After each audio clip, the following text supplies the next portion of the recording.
अंतरिक्ष की ऊंचाई से यह दुनिया अलग सी लगती है। हरियाली भरी इस धरती पर गर्म सूर्य की किरणें चमकती हैं। नीला महासागर पैंथलासा सूर्य प्रकाश से चमकते तट को हौले से छूता है। इस अलग दुनिया के निवासी इस बड़े महाद्वीप पर हजारों मील तक आजादी से घूमते हैं। ज्वालामुखी उग्रता से फटते हैं और पूरे परिदृश्य को बदल देते हैं। करीब 25 करोड़ साल पहले हमारी पृथ्वी का रूप बिल्कुल अलग था। उस वक्त सभी महाद्वीपों का समावेश एकल बड़े महाद्वीप पेंजिया में था।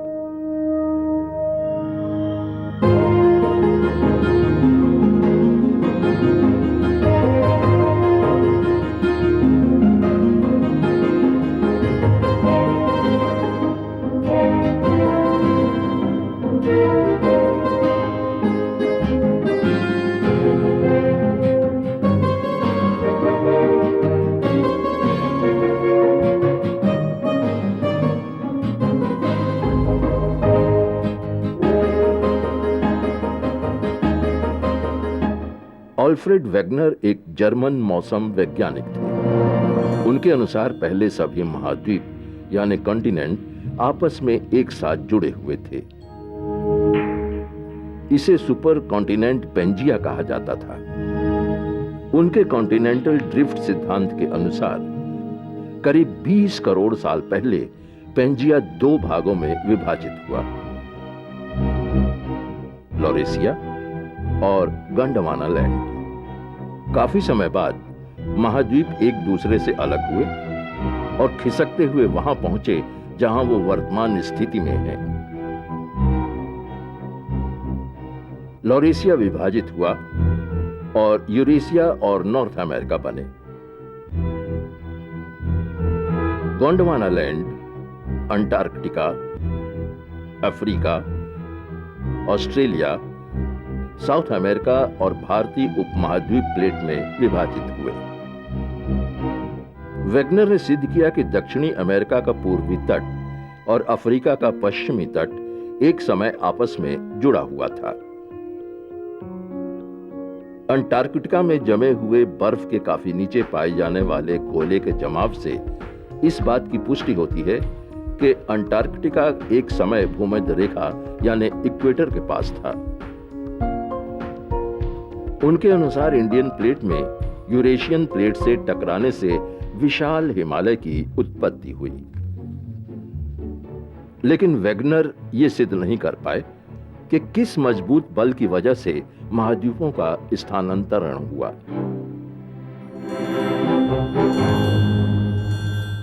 आज आधुनिक युग में पृथ्वी की आंतरिक बनावट को समझने के बाद पृथ्वी के बारे में हमारी धारणा पूरी तरह बदल गई है। वैज्ञानिकों का अब यह मानना है कि पृथ्वी मुख्यतः 3 परतों से मिलकर बनी है, क्रस्ट, मेंटल और कोर। क्रस्ट बाहरी कड़ा हिस्सा है जिस पर हम रहते हैं।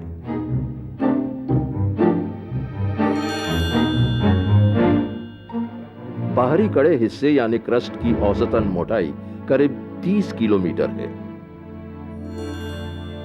दूसरी परत यानी मेंटल ठीक क्रस्ट के नीचे है और इसकी मोटाई लगभग 2900 किलोमीटर तक है। केंद्र में धात्विक कोर या अंत भाग होता है जो मेंटल की तुलना में दुगना घना होता है और मुख्यतः निकेल और आयरन का बना होता है। बाहरी कोर में धातु पिघली अवस्था में होते हैं, जबकि आंतरिक कोर काफी दबाव और घनत्व की वजह से ठोस अवस्था में होता है। कोर का तापमान सूर्य की सतह से भी ज्यादा होता है।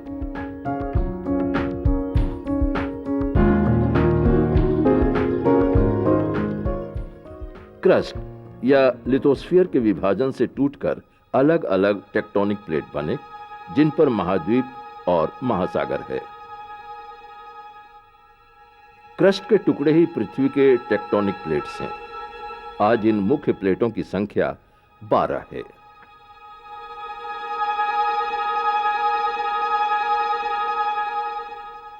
जैसे नदी की धाराओं में बेड़ा बहता है, उसी तरह ये टेक्टोनिक प्लेट्स अर्ध प्रवाह चट्टान के आसपास बहते हैं। ये टेक्टोनिक प्लेट्स पृथ्वी के मेंटल से फिसलते हुए इसके अंदरूनी हिस्से यानी एस्थोनोस्फीयर तक पहुंचते हैं। आंतरिक कोर से निकलने वाली तीव्र ऊष्मा की वजह से बाहरी कोर और मेंटल के द्रव्यों में गति होती है। इनकी गति पृथ्वी की गहराई से उत्पन्न बल पर निर्भर करती है। क्रस्ट के नीचे पाए जाने वाले मेंटल के द्रव की गति ठीक वैसी ही होती है जैसे किसी बर्तन में गाढ़े दूध को गर्म करने पर उसकी गति होती है। गर्म दूध उठकर सतह पर आता है, फैलता है और ठंडा होने लगता है और फिर बर्तन के तल पर आता है, जहां यह गर्म होता है और उठकर सतह तक आता है। यह प्रक्रिया बार बार चलती रहती है और इसे संवाहक बहाव कहते हैं। बिना ऊष्मा के स्रोत के संवहन की क्रिया नहीं हो सकती है। पृथ्वी के अंदर से ऊष्मा मुख्यतः दो स्रोतों से आती है, एक रेडियोधर्मी यानी रेडियो एक्टिव एलिमेंट तत्व के क्षय से, दूसरी पृथ्वी के जन्म के समय उत्पन्न बचे हुए ताप से। प्लेट्स के नीचे की संवहन धारा उन प्लेट्स को अलग अलग दिशाओं में गतिशील करती है। महाद्वीप सिर्फ सवारी की तरह है जो इस अंदरूनी धारा पर सवार रहता है। भारत का स्थान भारत ऑस्ट्रेलिया प्लेट पर है। दूसरे महाद्वीप भी प्लेट्स पर स्थित हैं। प्रशांत या पैसिफिक महासागर 3 प्लेट्स पर फैला हुआ है। जिन महाद्वीपों को हम आज जानते हैं, उनकी उत्पत्ति 50 करोड़ वर्ष पहले तक नहीं हुई थी। प्लेट्स के टुकड़े दक्षिणी समुद्र की ओर गतिशील होने लगे, फिर धीरे धीरे आपस में जुड़कर इन प्लेट्स ने विशाल एकल भूमि पेंजिया का निर्माण किया। समय के साथ पेंजिया 2 नए महाद्वीप लॉरेशिया और गोंडवाना लैंड में विभाजित हुआ और बीच में टेथिस समुद्र बना। प्लेट्स जो एक जिगसॉ पजल की तरह होती है, ये प्लेट्स भौगोलिक पैमाने पर एक दूसरे से जुड़ती है। अपने पड़ोसी प्लेट को प्रभावित किए बिना कोई प्लेट गतिशील नहीं हो सकती। ये प्लेट्स उछलती हैं, आपस में टकराती हैं और उनके किनारों पर सिलवटें और तह पड़ जाती है। सिलवटों को पर्वत कहते हैं। प्लेट्स के किनारे पर ज्वालामुखी और भूकंप का होना आम बात है। टेक्टोनिक प्लेट के किनारे 3 तरह की होती हैं, कन्वर्जेंट, डाइवर्जेंट और ट्रांसफॉर्म। इन प्लेटों का खिसकना कभी रुकता नहीं। प्लेट का कन्वर्जिंग किनारा तब बनता है जब 2 प्लेट्स एक दूसरे के करीब खिसकते हैं। क्रस्ट 2 प्रकार के होते हैं, महाद्वीपीय और महासागरीय। महाद्वीपीय क्रस्ट पुराने और मोटे होते हैं, जबकि महासागर के नीचे के महासागरीय क्रस्ट पतले और नए होते हैं, जिनकी मोटाई सिर्फ 5 से 7 किलोमीटर होती है। जब महासागरीय क्रस्ट और महाद्वीपीय क्रस्ट में टक्कर होती है, तो महाद्वीपीय क्रस्ट का किनारा मुड़कर बड़ी पर्वत श्रेणी बनाता है। साउथ अमेरिकन प्लेट के नीचे पैसिफिक प्लेट के सबडक्शन होने के कारण पृथ्वी पर एंडीज पर्वत श्रेणियों का निर्माण हुआ।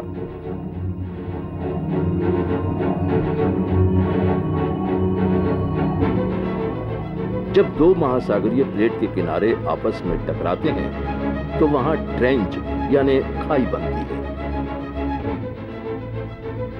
चूंकि महासागरीय प्लेट का किनारा पृथ्वी के गर्म अंतर्भाग में धंसता है, इसलिए वहां की कुछ चट्टानें पिघल जाती हैं।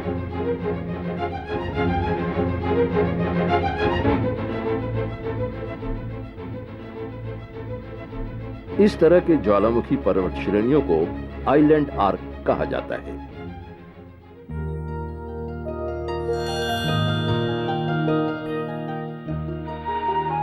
जापान द्वीप समूह आइलैंड आर्क के एक अच्छे उदाहरण हैं।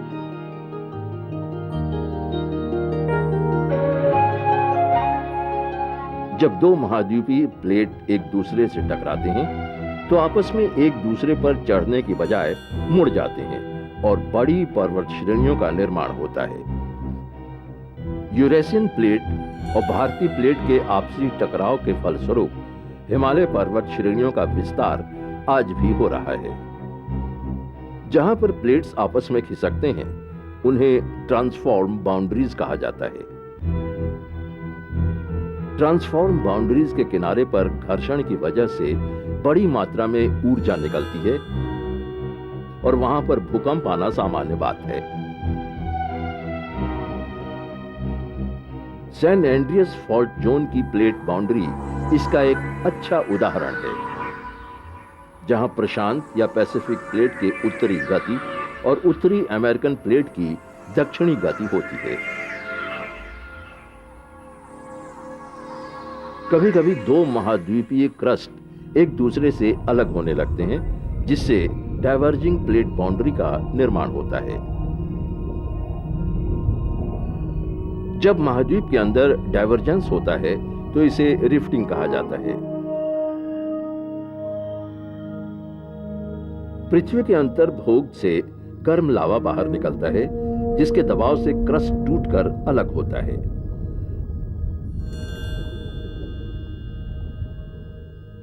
जब रिफ्ट वैली एक दूसरे से अलग होती है तो प्रारंभिक प्लेट से दो महाद्वीपीय प्लेट बनते हैं।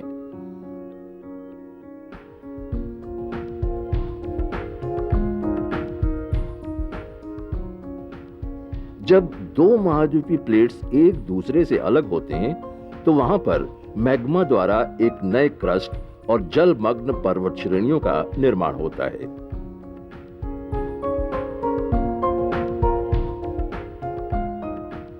पृथ्वी पर अगर जलमग्न पर्वतों की बातें करें तो मिड अटलांटिक पर्वत श्रेणी इसका उदाहरण है, जिसका विस्तार आर्कटिक से लेकर अफ्रीका के दक्षिणी सिरे तक है।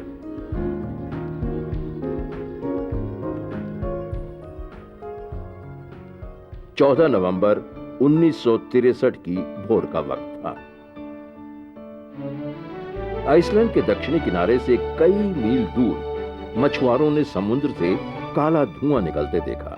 कुछ लोगों को लगा कि शायद किसी नाव में आग लग गई है।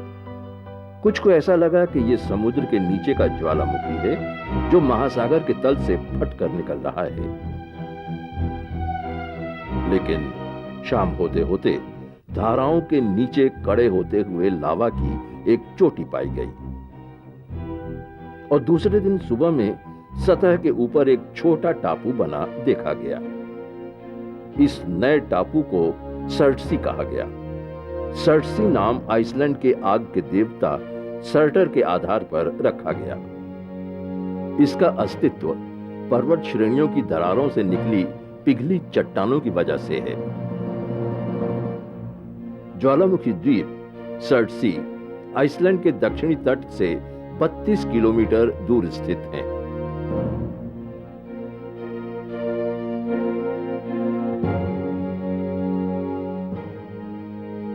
पृथ्वी जीवित है, परिवर्तनशील है और इसका लगातार विकास हो रहा है। अभी भी क्रस्ट या प्लेट्स पृथ्वी की नाव की तरह तैर रहे हैं।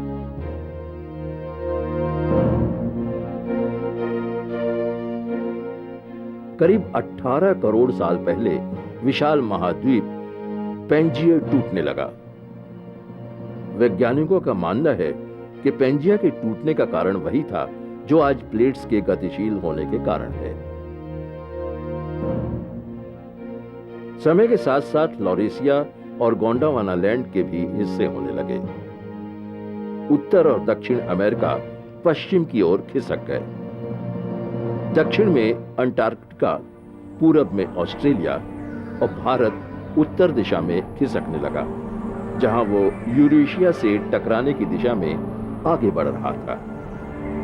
करीब 7 करोड़ वर्ष पूर्व भारत दक्षिणी पूर्वी अफ्रीका के तट से अलग हुआ। करीब 5 से 5.5 करोड़ वर्ष पूर्व भारत यूरेशियन प्लेट से टकराने लगा। जब भारतीय उपमहाद्वीप खिसकते हुए यूरेशिया पहुंचा तो इसने अपने और यूरेशिया के बीच के टेथिस समुद्र का नामो निशान मिटा दिया। करीब 5 करोड़ साल पहले दो भीमकाय जमीन के समूह की आपस में मुलाकात हुई। चूंकि भारत यूरेशिया को दबाता चला गया, इसलिए दोनों तरफ भयानक उथल-पुथल मची। जब दो महाद्वीप का क्रस्ट यानी बाहरी कड़ा हिस्सा एक दूसरे को दबाता है तो उनमें दरार पड़ती है और ऊंचे ऊंचे पर्वत श्रेणियों का जन्म होता है। तैरते भूमिखंडों में आपसी टकराव से उत्पन्न बल इतना ज्यादा था कि कई लाख वर्ष तक उनमें उथल-पुथल मचती रही और जन्म हुआ उच्चतम पर्वत श्रेणियों में गिने जाने वाले हिमालय का।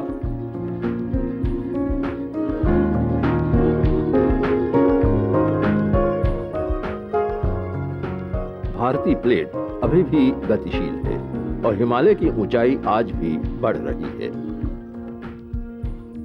10 मीटर 100 साल में।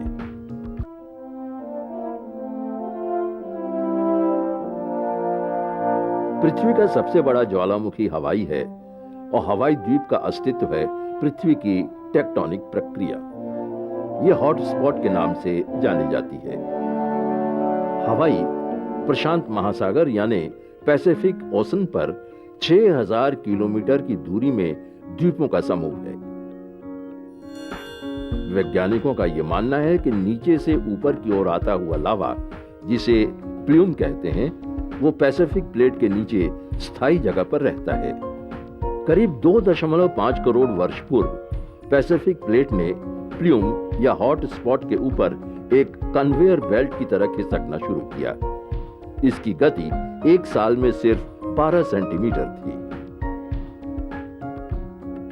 नीचे से निकलने वाला लावा नए ज्वालामुखी बनाता गया। इस तरह कन्वेयर बेल्ट पर कई ज्वालामुखी द्वीप बनते चले गए। चूंकि प्लेट गतिशील रहता है और हॉट स्पॉट स्थायी, इसलिए पिछले ज्वालामुखी लुप्त होते गए और नए का निर्माण होता गया।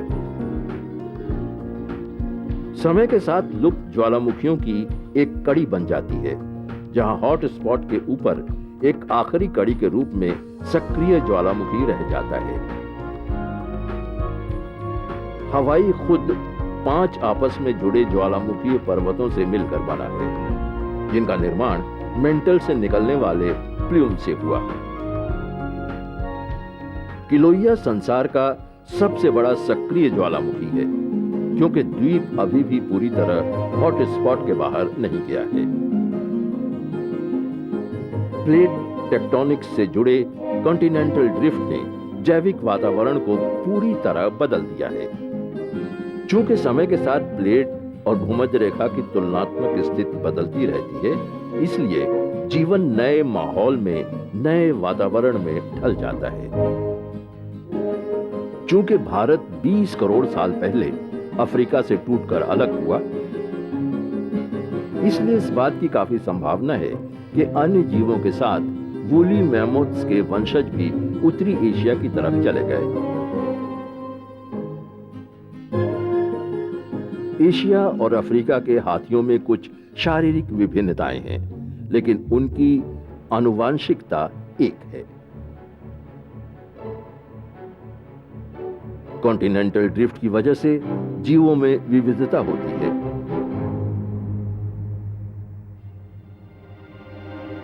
यह विविधता जीवों को उन्मूलन से बचाती है।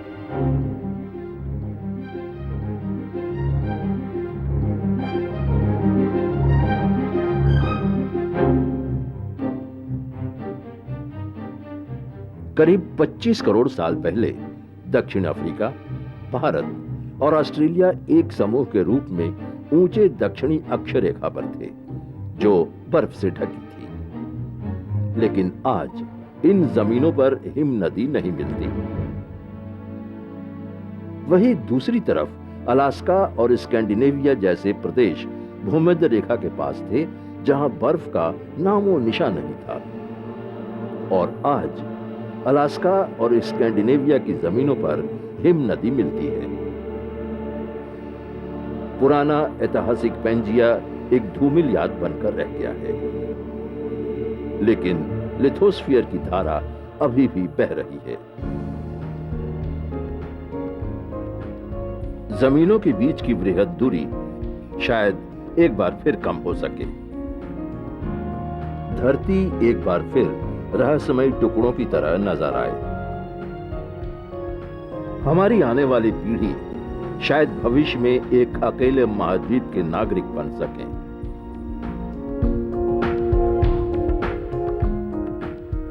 एक विशाल महाद्वीप, भविष्य का पैंजिया।